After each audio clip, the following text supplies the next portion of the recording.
And folks, welcome back. As you can tell, I got a different coach here with me, but there's something different about this one.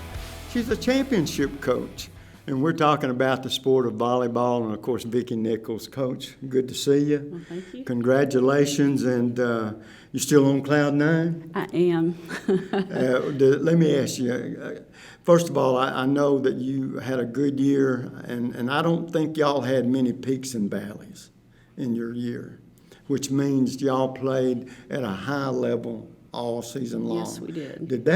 Before we get into that, though, tell people that might be seeing you for the first time about your background and how you've gotten here to Mountain Brook High School. Oh, goodness, that's a complicated question. I've coached everything from middle school through Division I volleyball. Really? Before I came to Mountain Brook, though, I lived in Quito, Ecuador, and was in an international school there and was teaching and coaching.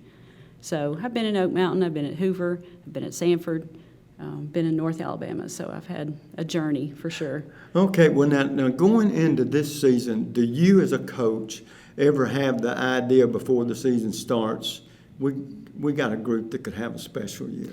You know, this group I did, because I knew in July when we were at our play date in Foley, which is down in McGill, that they hosted a play date for us, and I just knew then. I didn't have any seniors last year, so I had most of my kids back plus a few more that we added. And I just knew from when I watched them play there, I said, you know, we're going to do some great things this year. So that was fun. Well, I'm going to come back to that in just a moment. The other thing I want to know is how has the sport of track, especially for the ladies, grown the last few years? Track? Mm-hmm. Well, I don't keep up a lot with track. I have a few girls that do track that do volleyball too. So, but it seems to. I mean, this year, watching Coach McGovern with cross country, and then the girls that are going into track, he seems to have a really good group of girls. But it starts at the junior high. There seems to be a really big. Now, have you seen the sport of girls volleyball really grow throughout the years? More participation? You know, I have. I've been in volleyball for a really long time, and you know, I was at Bradshaw High School, which is no longer. It's Florence High School now, Right. And that was back not too long after they actually created the different classifications of the state volleyball tournament. Because when it first started, there were no classifications in the 70s. And so by the time I came along, we had gotten to 4A. So we were the largest classification at that time. And our rival was McGill. It was either Bradshaw or McGill that won the state tournament for years. Now, how many years is this for you here? At Mountain Brook, this is my third year here. The third year, okay. So you've had, you've had some girls that you've probably had all 3 years. Yes, right? my seniors. And so, does it surprise you that this season? You know, surprise is not the word. Last year we finished 49-11, and we lost to McGill in the semifinals. And it was, I guess it wasn't disappointing for the season, but, you know, it was disappointing because we really felt like we could do great things for last season. So when we finished last season, I just knew that this year was going to be different. Does these numbers mean anything to you, 59-7? You know, you don't think about those kinds of things when you start. You know, you don't look at your schedule and say, I think I need to win 50 of these matches. I mean, you just don't think about it. But the more tournaments you play and the further you go in those tournaments, the more matches you play, obviously. And so when we made it to the finals of, regular season, we played 6 tournaments, made it to the finals 5 of those 6 tournaments. So you end up playing, anywhere from 6 to 8 matches in a weekend. That's a lot of playing. Well, now let me ask you about one match in particular. Mm-hmm. And it seems to involve Hoover, where your team really turned it around. And you didn't even win the match you turned around on, but you sure set the table for what the finish was going to be like. Talk about how you felt till that run started. Did you feel like, my goodness, we're going to get blown out of here? And then once in that match, you didn't win it, but you sure turned the momentum. And momentum, it's a wonderful, horrible thing in sports. Are you talking about in the semifinals of the state? Yes. Yeah. And you know, we had played up to that point, that was the sixth time now that we were playing Hoover. And it's really hard to beat a team over and over. And out of the 6 times we'd beaten them, by that time we'd played them 5, and we'd beaten them 4 of the 5 times. And so I knew going into the semifinals it was going to be a tough match because they wanted it just as much as we did. Right. And, came out the first set, played pretty well. And second set, we just struggled. They played really well. But we fought back. And I knew that the girls were going to pull it out. I don't know why I knew it. I just did. Because we had played them in the Super Regionals the weekend before. And they had us down 16-2 in the third set. And we dug out of that hole and tied it at 24-24, which is really hard to do. Right. And so I knew then, I said, that's what it's going to take to win this whole thing. We're going to have to be able to pull out of difficult situations. And they were able to do it. I think that really was a turning point for us to say, we're not going to lose this thing. Well, now here's the thing, and I wonder how coaches feel about this too. Championships are wonderful. The only thing that I call negative about them is you get this little thing on your back, number 1, that people are always going to give you their best shot. Now, having said that, you're coming off this championship season, and looking ahead, just for fun's sake, what have you got coming back next year? Is the nucleus for an outstanding team still there? It really is. We're losing 5 seniors, which very skilled players. But we have a lot of good young talent coming up, as well as what we've got returning. So I'm really excited because I think that it's going to be fun to see how they come together. And especially after you win a state championship, they get hungry for it again. It's like we want to repeat this thing. And I think the coaches may be getting a little bit hungry for it too. If you can do it once, let's see if we can do it twice. That's exactly once again, congratulations. Well, a wonderful season for you and your girls, and wish you all the best in the future. Well, thank but you. Really enjoy the moment. Oh, we're trying to. Well, and once again, congratulations. Good luck next year, because as the defending champ, you're going to get everybody's best shot. And it'll either make you better or it might cause some downturns. Yeah. But if everything goes well, you got to like where you're at. Should be good. Well, thank you. And so have a great off season and good luck next year. All right, thank you. And folks, we'll take a quick break. We come back, we're going to be visiting some of these athletes that ended up state champions in volleyball. We'll be right back.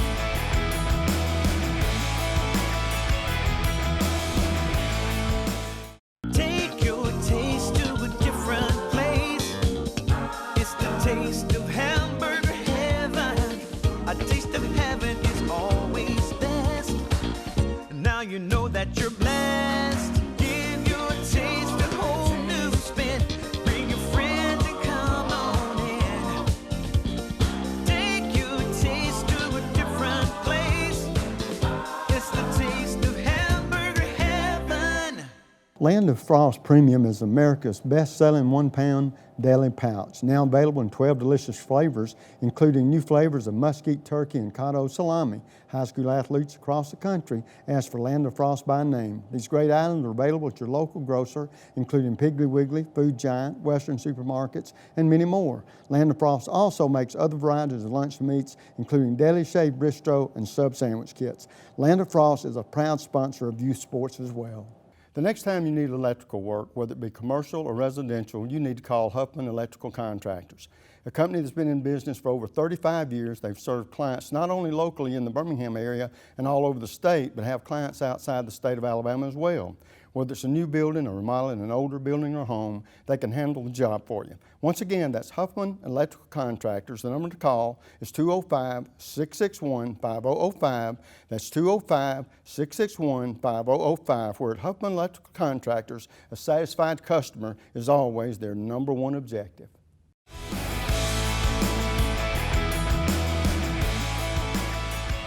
And folks, welcome back. As you can tell, I got 2 beautiful young ladies here who happen to be pretty good volleyball players, and I'm going to let them introduce themselves to you. Sitting closest to me. I'm Liz Vandeveld. I'm Mary Catherine Folks. And you girls are both the member of a championship team. All right, now going into this season, Liz, you being a senior means you got experience. Did you think that you and your teammates had the chance to have the kind of dynamic season y'all have had? I mean, all of us seniors, we hadn't had a group of seniors. We didn't have it the year before, but we had one that other year, and we kind of just took responsibility as juniors. And coming off of that season, we knew our senior season was it. We were going to get everybody on the same page. We were just playing to win, and there was going to be no stopping us. And MK, was there a certain point in your season when you felt confidently that, hey, we got a chance to have something really special here? Well, there were lots of different moments, but one specific was in Super Regionals. We were playing Hoover for probably like the 5th time, and we beat them the first 2 sets, but in the 3rd set, we looked at the scoreboard and it was 16-1 Hoover. And usually in the previous years, I felt like we would have gotten phased and we would have kind of given up and been like, oh, okay, we can just go to the next set. But we really worked hard, and we got out of the hole, we dug out of the hole, and we tied the game 24-all, and we only lost by 2, which is unheard of. And so from that moment, I realized that we can come back from anything. We can come together and we can do whatever we need to do. If everybody played up to their capability, what's that old saying goes, somebody's got to win the state championship, might as well be us. Absolutely. Well, that's good. All right, now girls, both of you being seniors. Liz, are you off to college next year? I plan to go to college, but I don't know where yet. Oh, you don't know where yet. All right, the college, but I don't know where. It's very popular. Now, let me ask you this. Do you know what kind of subjects you might be taking? What do you hope to do one day? Yes, sir. I plan on going into nursing. Really? Oh, okay. So coaching's not your gift, huh? I don't think so right now. Okay, well, you know, most coaches never thought that's what they were going to be, but when you have a goal, it's just like anything else. You can achieve it if you go for it. How about you, MK? I'm kind of in the same boat. I'm not exactly sure where I want to go, but I, at the moment, am planning on majoring in political science and minoring in Spanish. Oh, okay. Now, girls, when y'all weren't, you was in the classroom and being successful, or you couldn't have made it to the volleyball court, and you're playing volleyball and practicing, now you got a lot of free time after that. So what I want to know is all that free time, what do you do to relax? And we'll start with you, Liz.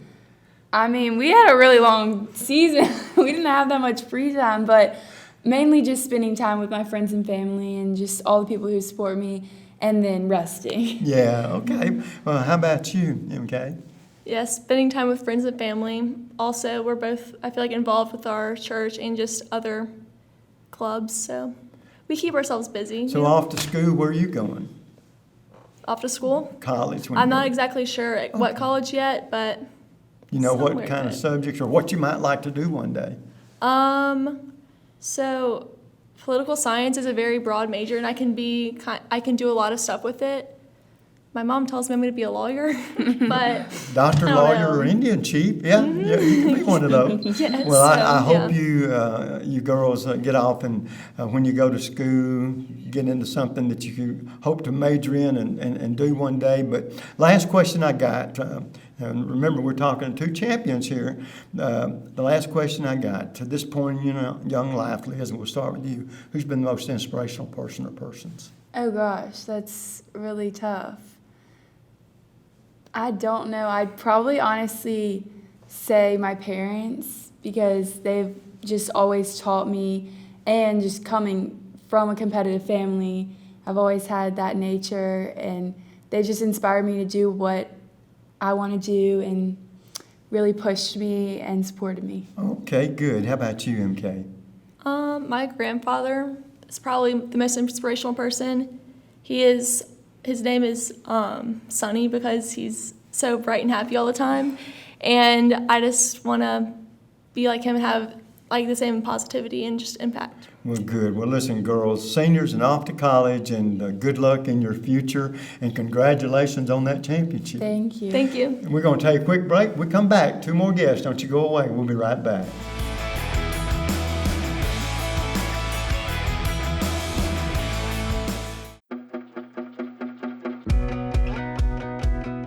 At Andrew Sports Medicine, we partner with our patients, trying to help them overcome the obstacles that keep them from achieving their goals. This practice aggressively pursues victory over injury, over pain, over limitation, over anything that's going to keep you from being the best you can be.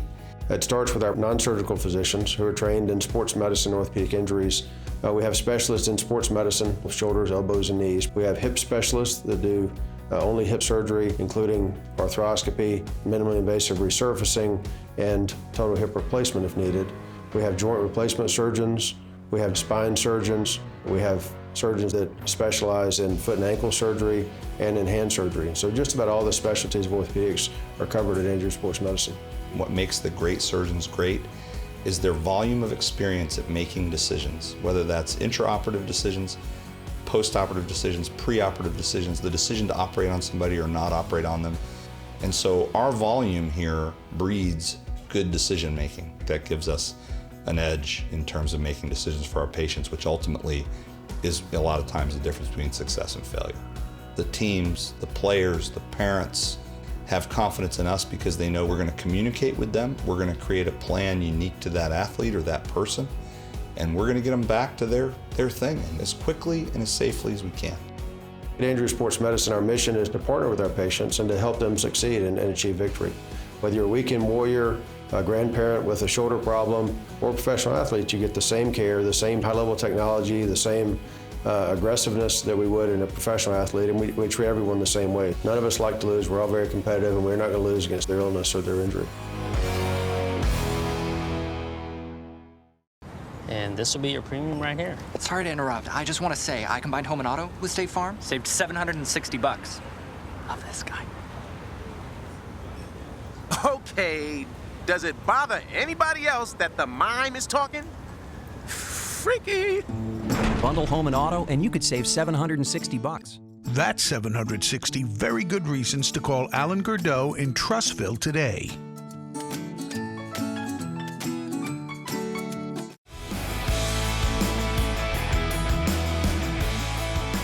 And folks, welcome back. As you can tell, I got two outstanding young ladies. They're beautiful and they're also champions. Y'all got a double shot of it, girls. So both of you are seniors, and we'll start with you, young lady. Introduce yourself. I'm Kate Amberson. And? I'm Grace Carr. Okay, so it's Grace and Kate. Now, Kate, going into this season, y'all probably been playing together for a little while. Did it surprise you the kind of year that y'all had? This was really, now be honest, what you expected out of this season? I expected that we would do really well just because we've been playing with each other for so long and we know each other on and off the court. So I knew that it would be a lot better than any of our past years just because there's also so much riding on this year being our senior year. Right. But I didn't expect us to perform the way we did, only losing a couple games. All right, let me ask you this question, because guys are notorious for this. We know how many games we win or lose. Do you know what y'all's record was? 59-7. You knew that too? Yeah, now see, that impresses me, because if anybody says they don't know their record, then I say you're telling me a story, because I was an athlete about 50 years or so ago, and so I know where I always was. Then, so Grace, does it surprise you in any way? And you can't say y'all had peaks and valleys and really soared at the end. There were not many valleys, were there? There were some valleys. Really? Good. But, all right. But we overcame them very fast. Well, let me ask you this question. Was there any times where y'all girls, and you can answer this one, pretty good at policing yourself? In other words, you expected the best out of not only yourself, but your teammates. There was definitely a very, accountability was a really big thing on our team, and we really tried to focus on holding each other accountable every single match and not, taking a little criticism to the heart and taking it the wrong way. And so I think that because we're so close and since we have such good chemistry, then it kind of helped with the accountability issue. Oh, okay. Well, let me ask you another question. Are you a superstitious young lady? A little bit. Really? Give me an example. I know a lot of guys are, and I don't find too many girls that aren't, but I'm curious about that. What were you superstitious about? I don't let anyone else tie my ribbon. It's really weird. I don't know. Really? Yeah. Nobody messes with your ribbon? I don't know why. That's a no-no. Is it a good luck ribbon? No, it's just a ribbon. Oh, okay. Okay. Well, it brought you a lot of luck. Mm-hmm. I'm going to rename that Good Luck Ribbon. And then we always do a high five thing before every single match. Really? Okay. Before the match, right? Okay. Well, that's all right. Make you feel like you're going to do better, does it? It's supposed to. Grace, how about you? I'm the same way. I only let specific people tie my ribbon, and then also with our pre-game warm-up kind of things, we always did the exact same thing. Made sure to sit in our respective spots that we always did on the bench. Oh, my goodness. And you're in trouble if you're not in that spot, right? Yes, sir. Okay, well, now, what do you do to, you have a lot of time to spend free time because you're in the classroom and you're in the volleyball practice. That can't take up a whole lot of time. So what I want to know is, what do you do with your free time? And we'll start with you, Grace. Well, I don't really have a lot of free time during volleyball season. You don't? Because it's just school and pretty much volleyball until about 6 or 6:30. Yeah. Depending on when we get out. Well, and you so, got your priorities, right? Yeah, and so when I get home, I usually just have to do all my homework. Oh, okay. So. And so what would that be for you, Kate? I'm about the same, but when I get the chance, I try to hang out with friends. But a lot of the time is spent, even when we're not at practice, just with people who we spend time with at volleyball. We enjoyed hanging out as a team, and out, I think. Yeah, we hung out with everyone outside of volleyball a ton. Well, I tell you what, y'all have had seniors, a great career, it sounds like, topped it off the best way you can as a champion, and I wish you all the luck in the world as you head off to college. Last question I got to this point in both of your young lives, and we'll start with you, Kate. Who's been the most inspirational person or persons? I'd probably say my mom. She's been very supportive since I was very little, and she was always wanting me to do my best. And every time, both of my parents, before any time I would leave the house, going to a game or going to school and taking a test, they'd just say, "Do your best and have fun." And that's always stuck with me. Okay, how about you, Grace? For me, it's definitely my dad. Just seeing the way, he grew up in not the best environment, and seeing the way he overcame all his obstacles and used football as a way to get out of the life that he did not want to be in. It was just really inspirational. Well, I tell you what, girls, you're two special ladies, young ladies, and y'all had a very special season. Congratulations and all the luck in the world as you head off to college, okay? Thank you. And folks, once again, we've had an outstanding show, outstanding guests, coaches, and athletes. And we'll do it again soon. And always remember what the Snappers always said: bicycle.